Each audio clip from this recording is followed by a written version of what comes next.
You thought you were done with us for today. Oh no, Nope. Monfrere, we're Nope. back again.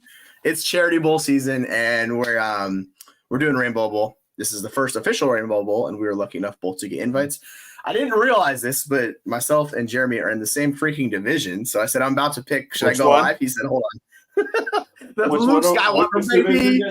Skywalker. Yes, the first Star Wars fans. We need to like hashtag the Star Wars for this and just have fun with it. But yeah, we're representing the Rainbow Bowl, which represents the Trevor Project. If you want to go check it out, I think it's a very worthy cause. It's something we're looking to. We'll put it like in the description. So Tyler to Treasure Project, so anyone wants to donate some money to that. Be ever grateful for you guys, but who's ever joined us, thank you for joining us again. Second edition on Friday. Jeremy, how you doing after this is like your fifth stream of the day at this point?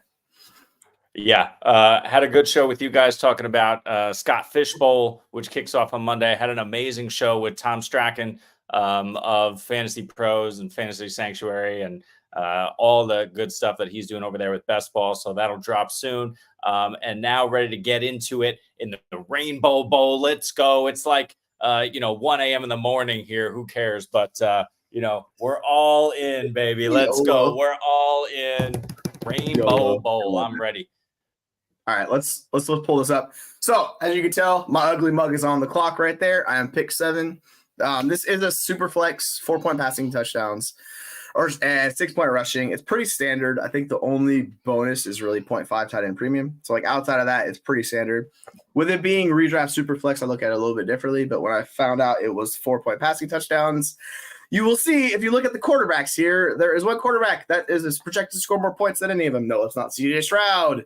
No, it's not Joe Burrow. It is Anthony Richardson. And you know how I feel about Anthony Richardson. He is going to be my pick because fuck it. Like, I'm all in on Anthony Richardson. I think he's a stud. Yeah, sorry, Jeremy. It happened, bro. I was like, I could go CeeDee Lamb. I think that's a very good pick. By the way, it's start 2 wide receiver, start 2 running back, and then there's a couple flex spots after that. So ideally, we just want the high profile guys, and there's nobody with I think that could break fantasy more than Anthony Richardson. Like we saw CeeDee Lamb do it last year. Like you're talked about a little bit, like you're a little bit lower on him, so it makes sense. I just don't see him differentiating himself from Jamar Chase, Justin Jefferson, Amon-Ra. I don't want to be the first guy to take a wide receiver because there's so many good ones. You could talk yourself into Bijan or Breece here is actually I think another good place you can go. Or you can go tight end, but I think this is a pretty no-brainer for me. So this is why I'm personally going to take Richardson. I'm going to pass it to you, and we'll see where you go because we haven't talked about your strategy. I'm very curious to see where you're going to go with this because I can pass up Richardson there. Yeah, this is the discussion because I was going to take fucking Richardson. But you got him at the 107. It makes sense. CJ Stroud is compelling. If you can pull up, can you do the all in terms of the ADP here, just so we can have a look at who's available. So as you can see, CJ Stroud is there. We have CeeDee Lamb, who tops the list. Yeah, I'm lower on CeeDee Lamb. He's my wide receiver too. He might be my wide receiver 3. But he's right there. I love Jamar Chase, of course. Justin Jefferson, I'm low on this year. He's only my wide receiver 4. So, all those guys are awesome options. I think tight end is probably a little too early. It's only a 0.5-point premium here. So I'm more comfortable with those guys in the early 2nd as opposed to the middle of the 1st. If I'm not taking a receiver, and I don't think I am, you kind of mentioned it at the top. It could be Breece Hall. I'm a big Bijan believer instead. But I'm just having such a hard time passing on quarterbacks here in the middle of the 1st round. Anthony Richardson kind of was a tier here. But if I look at QB, I got my eye on 3 guys here. I got CJ Stroud at the top. We got Joe Burrow. Either of these guys can throw, probably can approach 40 touchdowns this year, which is kind of what you need when you have a 4-point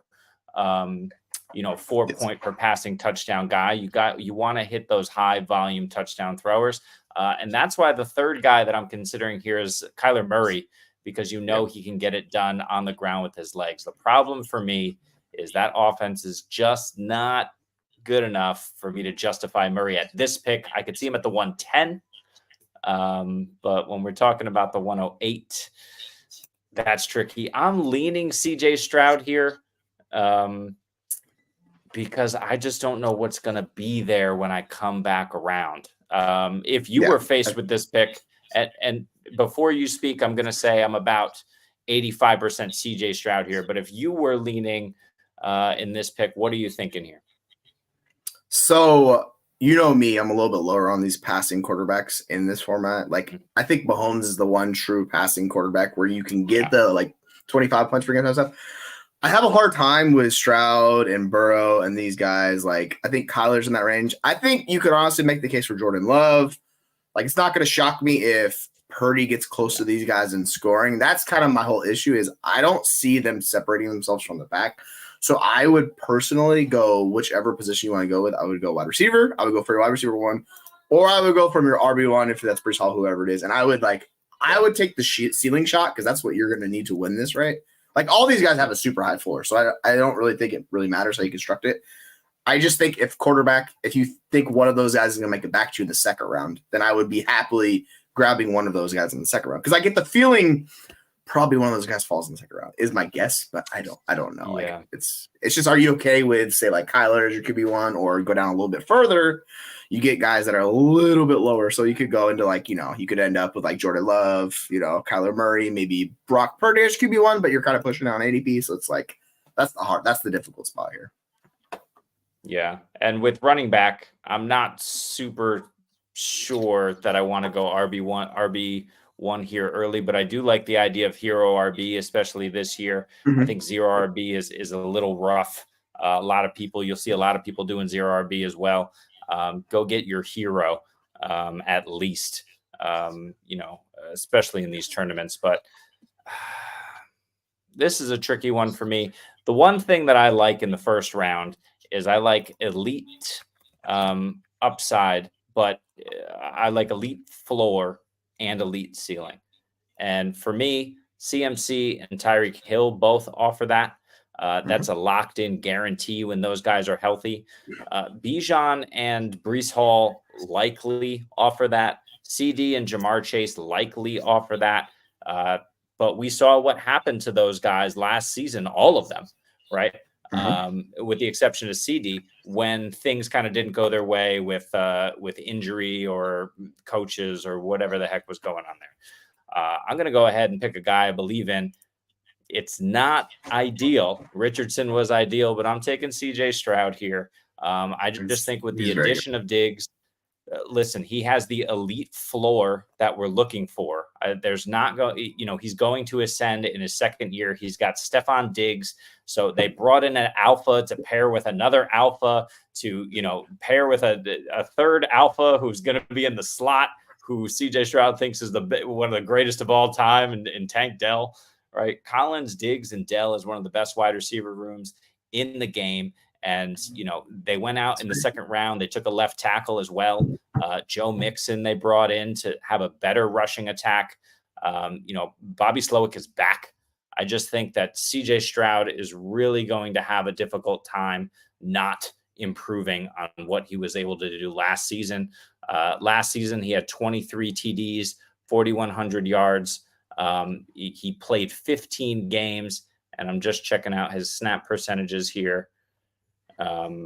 He started off slow, and then really since the bye week in week 7, QB 23, and then QB 1, QB 9, 13, 4, 15. He had a nice little stretch in there. He showed us what he can do, and now he's got everybody healthy. He's got better weapons, presumably better protection. I think the sky's the limit. He should be a top 6 QB in any format this season.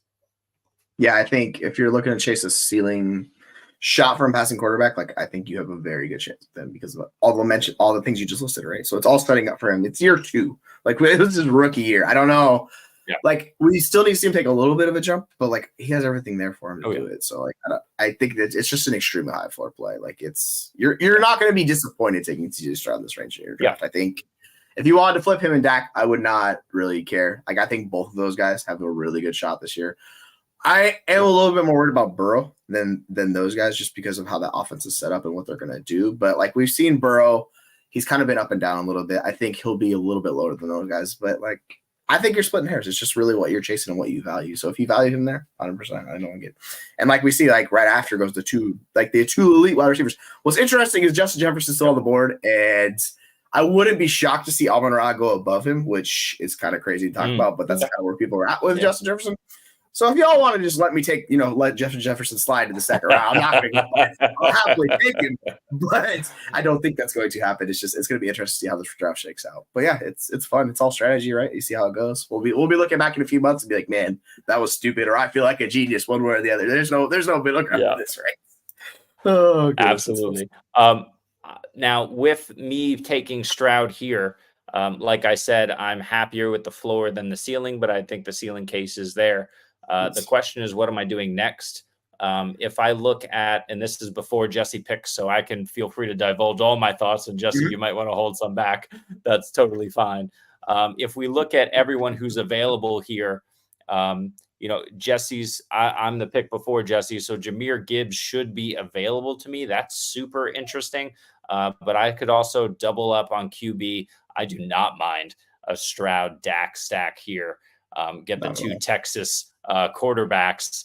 I mean, even in 4-point, I think these guys are going to go awesome. But I probably would lean Murray over Dak. That's going to be a tough decision for me. But yeah, I don't love, assuming all of the guys above the line go. If it's my choice between Gibbs and Dak and Murray, and I'll throw Jordan Love in there because I am a Jordan Love lover. Yep. I mean, those are probably the guys that I'm looking at. I like JT.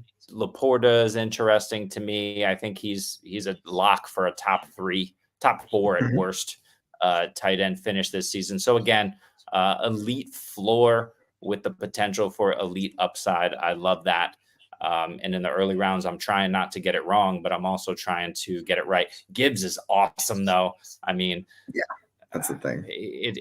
It's going to be really tough. If they're all there, I will probably lean Gibbs or a quarterback here. Yeah, and like it's all about. I think it's all about chasing that singular range of outcomes because, right? Does it matter if you finish second? No, not really. Like you know what I'm saying. We're all shooting for first here, so I would go with the guy you think has the best way of differentiating himself at the position. If you believe that's Laporta at tight end, like I clearly don't, but maybe you do. You go there, wide receiver. Maybe there's wide receiver, running back, or quarterback, like we talk about. With me, with how these quarterbacks, I'm expecting a couple quarterbacks to go. So, like, I'm not really expecting to have Kyler there or any of those guys. So, I'm more than likely going to take a skill position player just because I expect this draft to go. And we'll see. People love wide receivers. So, I'm curious if, like, we keep getting these wide receivers going.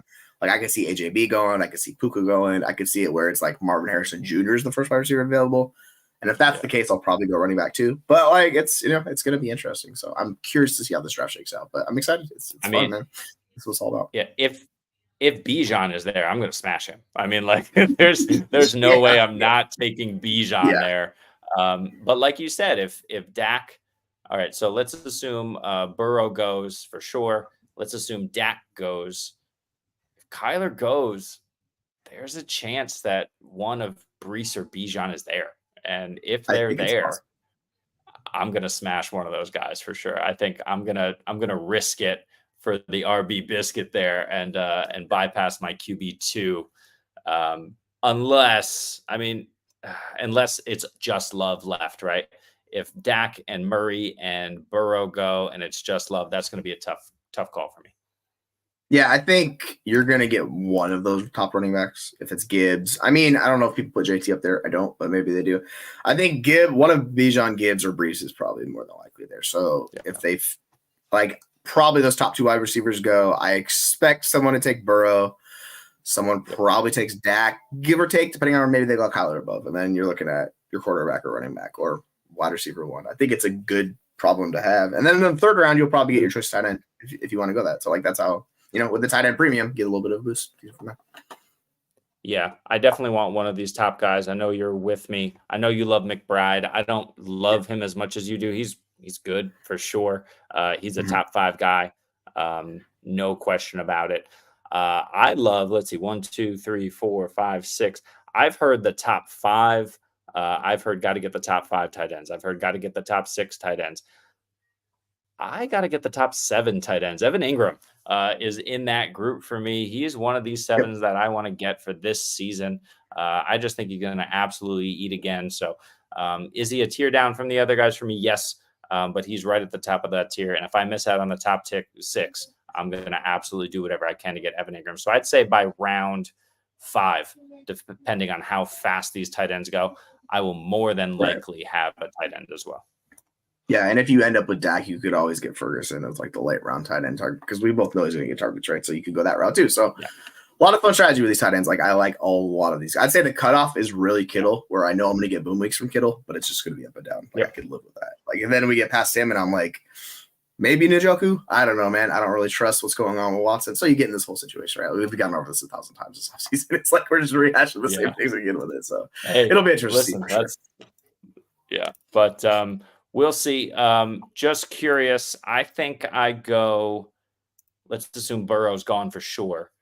I think I value them in this format with 4-point passing touchdowns. Oh, it's so tough. I probably value them. Dak, Love, Murray, but it's like it's splitting hairs between these 3 guys. It really is.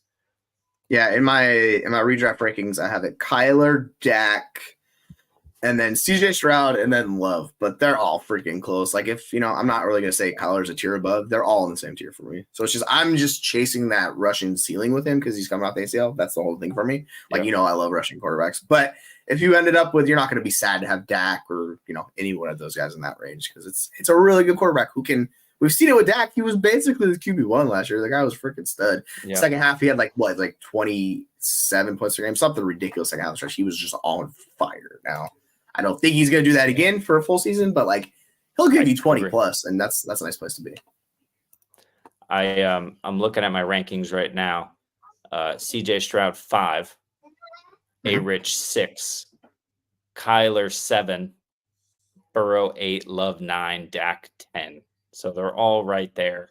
It's Kyler and his rushing upside that I have in his own tier. And then as we've talked about a few times, Burrow, Love, Dak, and Purdy in their own tier because they all have the potential to throw 40 touchdowns, but we know they're not going to get it done with their legs. So that rushing upside of Kyler is really, really hard to pass up. Even though I just ranked him 3rd of these 3 guys, he's actually 1st in my rankings. I'm really going to have to think about this one. Yeah, I like this because when you're drafting on the clock, it kind of helps you. Like you have your rankings set one way and you actually find yourself leading another. Like, I might need to adjust my rankings a little bit because like I think I have Richardson. Did I have him as high as I do? I need to double check. But yeah, I have Richardson at QB4 on the season. I'm actually having him above Lamar. So like I am, and that might sound bullish, but like that just shows you where I'm at with this guy. So like seeing him 107, I was like, fuck, I gotta smash it. Like I can't not take him there. So it's interesting to see what these rankings. I'm curious. We see this wide receiver run. Like are these running backs going to keep getting pushed? Like we're only starting 2 wide receivers here. I know it's full PPR. I think maybe we might be laying in the wide receivers a little too much, depending on how this turn goes. And back to you.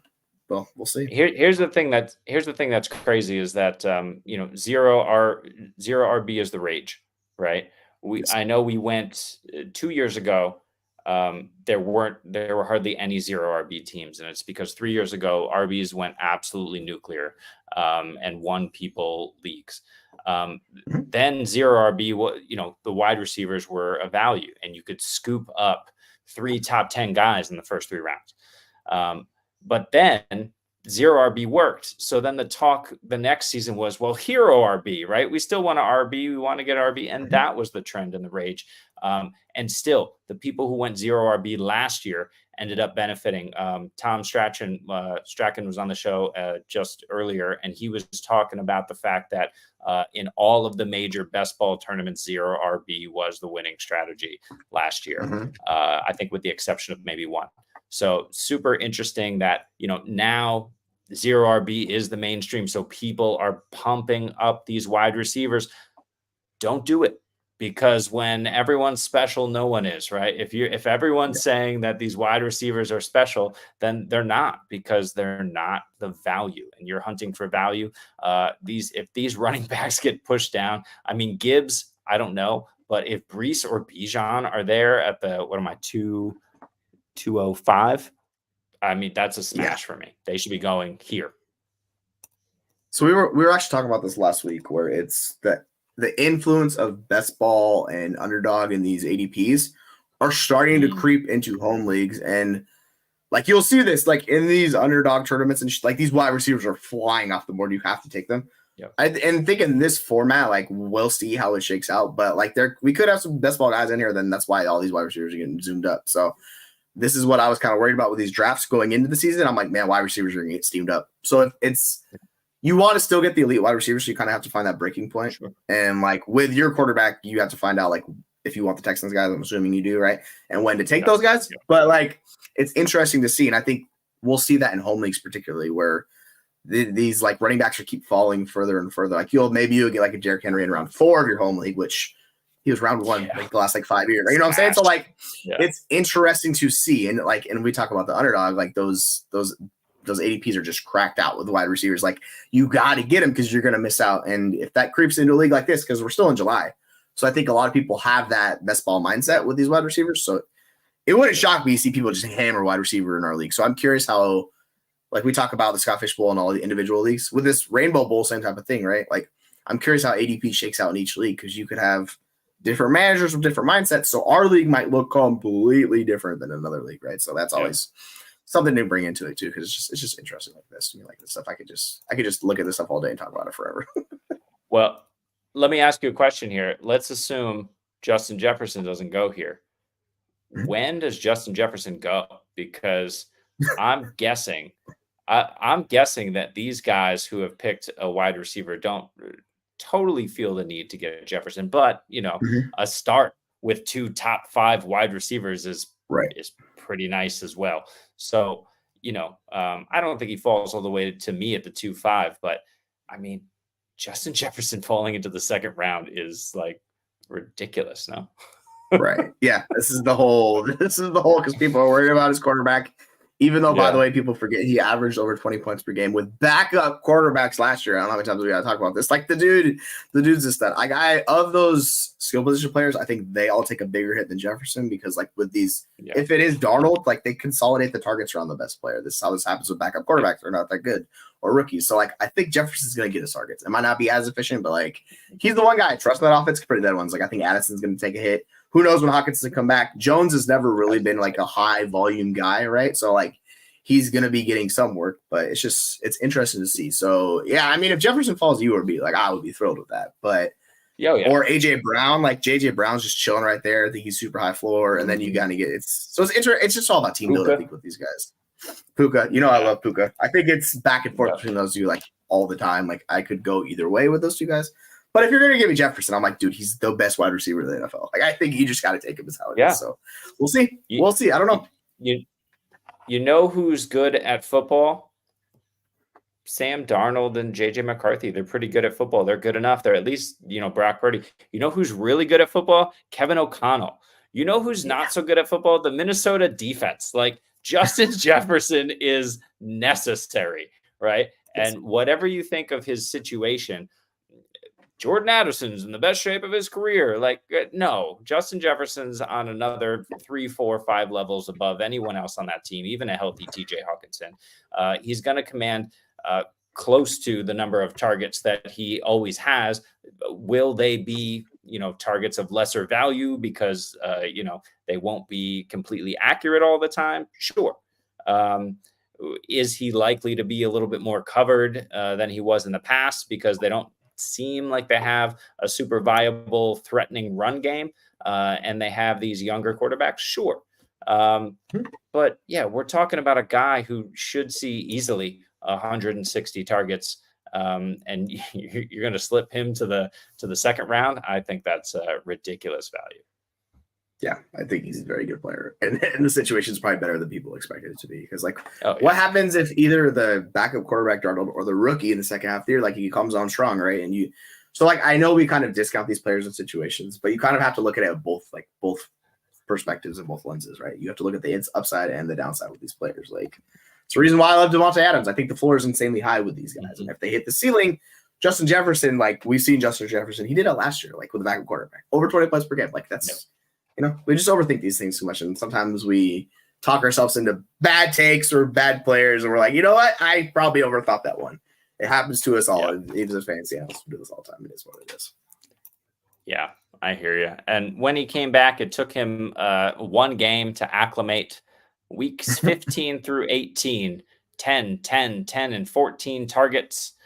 He finishes the wide receiver 22, 7, 34, and 1 over those last 4 weeks with who at quarterback? I don't know. Can you what's his name? I don't know. Who cares? Was it Josh Dobbs? It was like Dobbs, somebody else, wasn't it? No, I think Dobbs was traded at that point, wasn't he? Or no, he was traded to Minnesota. I think he was benched at that point. Yeah, he might have been. It's got to be who's the backup now? I'm blanking on it. I mean, that's who I'm blanking on. I feel like we're dancing around whoever this is. I'm looking it up right now. Mullins. Now I'm like, it has to be Mullins. Oh, is it Mullins? Let me check. Probably I'm checking his game logs here. Yeah, they have Dobbs, they had Mullins, they had Jaron Hall. Yeah, they had a bunch of guys at quarterback last year. Yeah, so from week 15 through the end of the season, Mullins played 3 of those games at 100% snaps. 1 game at half snaps. I don't know why, but yeah, it was Nick Mullins. Yeah, I mean, he still averaged. Justin Jefferson averaged 106 yards a game last year. Like, you know what I'm saying? Like, what's the worst he gives you? 80 points per game at like minimum? Like, that's what we're talking about. Or not 80 points per game. 80 yards a game, 80 points per game. Yeah, this got to be the first pick I ever draft. But yeah, 100% with you. Like, I've been like, all right, we gotta stop doing this. I think it's interesting with Chase and him. Like, that's a fun discussion. Where we talk about Amon-Ra, like you and him. So, yeah. Yeah, I still have him over Chase, but like it's splitting hairs. I'm not really gonna fight anybody over it because I have him. I think I have 3. Yeah. Who, JJ? Yeah, I have JJ 3, Chase 4, and then Amon-Ra 5, and Puka 6. So it's kind of like I think the one thing I'm gonna struggle with is when I get on the clock here, it's gonna be probably between Puka and AJ Brown, and I have Puka above AJ Brown, and do I have the strength and intestinal fortitude to see that through? We will find out because I don't know, man. It's gonna be tough. We will see. Yeah. We will see. That'll be fun. I have Amon-Ra 8. I don't know how I feel about that. Oh boy! But here's who I have over him. The big 4. AJ Brown, I have 5. Puka, I have 6. I had to move him up. I just think he's a monster. Garrett Wilson, 7. Spicy. That is spicy. Wilson 7. There's nobody else there. There's no one else there. Yeah, I know. It would not shock me. I think we talk about high floors. I think Amon-Ra is that. Like, he was basically 20 points per game last year. Like, he took that step forward. So, like, I think I was actually looking at stats, and like I was looking at Terry McLaurin versus Garrett Wilson, and Terry McLaurin has outscored Garrett Wilson by like 50 points the last 2 years. And I'm like, dude, God, help this guy get him a quarterback. So Rodgers, can we please help Garrett Wilson out this year, please? Same thing. We got Kirk Cousins for Drake London. Let's make it happen for these guys. So yeah, I know. Certain someone does not like Drake London. He should not be named, even though this is a Rainbow Bowl. But I think these quarterbacks coming in new situations, upgrading these wide receivers, like it works both ways. Like we want those guys. Justin Jefferson is just a generational talent, so I'm fine doing that. I'm not worried about it. Yeah. Drake London at 9. But this is it's also half PPR, so that's why Amon-Ra got a little bit of a dip, but he's a monster too. Like, who cares? Any of these guys. That's my whole tier. Tier 2, Justin Jefferson at 4 to Drake London at 9. All of them. Take anyone you like. Do the running backs are they above for you? Is that why you're leading a running back because you have them higher? Not necessarily. But these are half PPR rankings, right? We're playing in PPR league, so it's a little bit different. Mm-hmm. But no, I just think those 4 running backs, I'm including Gibbs, are animals. I love JT this year. I think he's going to be an absolute monster. I may have to move him down. I'm just struggling taking him above Gibbs. That wasn't the concern for me a couple of months ago, but I just think, so let's take Jahmyr Gibbs and Devon Achane, right? Mm-hmm. And let's compare those situations for a second. I think you have both have an older running back kind of in front of them. Both have, dynamic enough offenses where they should score plenty. and move the football. Both have kind of a similar role in terms and have produced, electric results on limited work. And I think both get a boost in terms of their touches this season. Yes. I think Jahmyr Gibbs gets a massive boost in terms of his touches. He's bigger. He's proven that he can, handle the workload. David Montgomery seems to be slowing down a little bit. He was never as dynamic as Raheem Mostert was. But if you think about it, Mostert is 4 or 5 years older, and he's probably had less work over his career than David Montgomery, simply because of the injuries. And Montgomery was such a horse over on the Bears. They were just absolutely using this guy, 200 plus touches every single season. Mostert had a bunch of injury in the beginning of his career. He never was a high volume guy.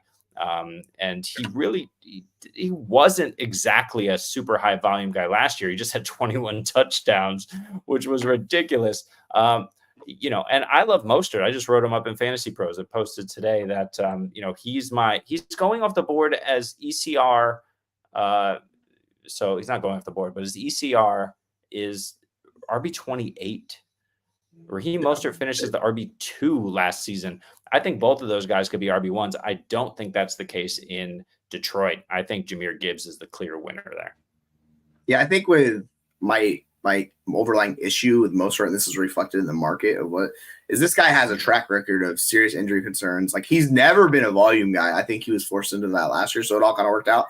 So he's due for massive touchdown regression. Like that offense in general, the touchdowns will probably shift a little bit because, like we talked about, in touchdowns they had running backs. Sure. So I think there's a lot of issues if you draft him really high. Like, he could burn you, but at that cost, I'm totally fine with it. Like, that's RB20, whatever it is, like late 20s, like it's fine. Like, it's not going to kill you if you draft him, right? Then there's upside at that cost. It's just when we talk about him is like, if people are valuing him at RB1, they take him early, then that's where that could burn you because like the injury, the volume. Yeah. So I kind of view those two guys similarly. I don't think they have the ceiling case anymore this year. And I think that's I just think I think Achane's really a really good player. And he's 193. Gibbs is 199 pounds. Like, they're both smaller running backs. I think he's 5'8", Gibbs is 5'9". Like, Gibbs is small too. But like, we've seen how they used him. We've seen how Achane uses him. I just think the weird thing is Achane's a better inside runner too. That's the whole thing of kind of why I really like Achane.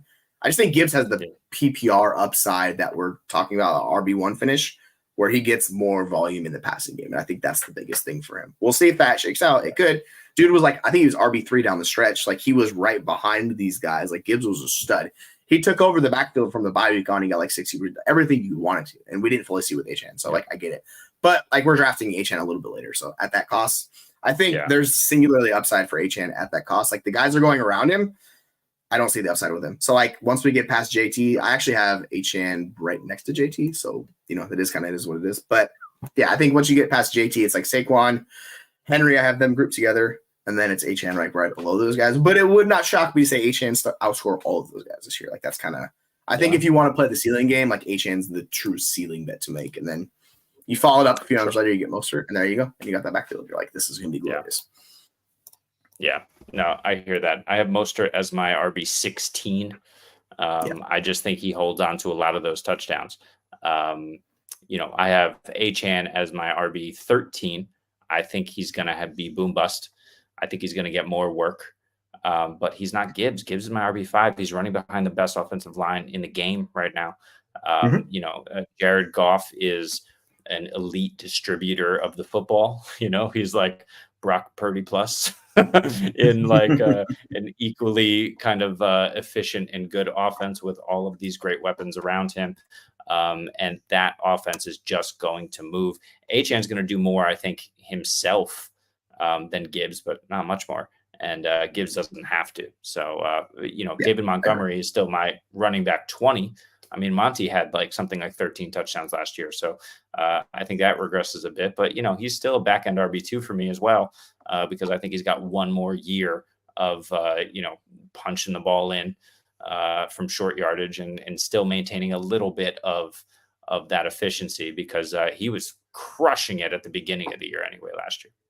Yeah, he was awesome because Gibbs got hurt, right? And they relied on him, and it's both those guys got hurt last year, but it's interesting that like the teams relied on those guys and they were still very good for them as far as points per game because that's all we're really chasing. I don't care how efficient you are personally. If you're giving me the points, you're giving me the points in the season. So I think those guys are good later round targets. And if they're discounted like they are with ADP, like I think they're good bets. Like it's a fun bet to make those two. Totally agree. I'm done for now. I'm gonna go to bed. Yeah. That sounds completely good to me. We have been like hammered on this. Don't forget, go check out the Rainbow Bowl, go check out the Trevor Project, all the things that we're supporting. We're here to generate money for charity, like that's the whole point of this. So that's why we're doing this. So anybody who can take the time out of their day and do that, be very much appreciated. We all thank you for joining us. Don't forget to like and subscribe. Any comments, any feedback you have, we'll happily take it because the more engagement you get from us or for us, like that leads to us creating content for that. So if there's other stuff you want to see us do, we'll happily do that. But for Jeremy, myself, and the rest of the FF crew, which are not here, SC and Aaron, we're out for today. We'll be back on Sunday. We are going to be doing a Warrior Bowl giveaway, I think it is, right? So we'll be doing the Warrior Bowl giveaway. Two spots. So join in. We'll post something either today or tomorrow where we can have people comment so they get their names right up, all this fun stuff. But anyways, for myself, for Jeremy, we're out. We're just going to end this right now. See you later, folks.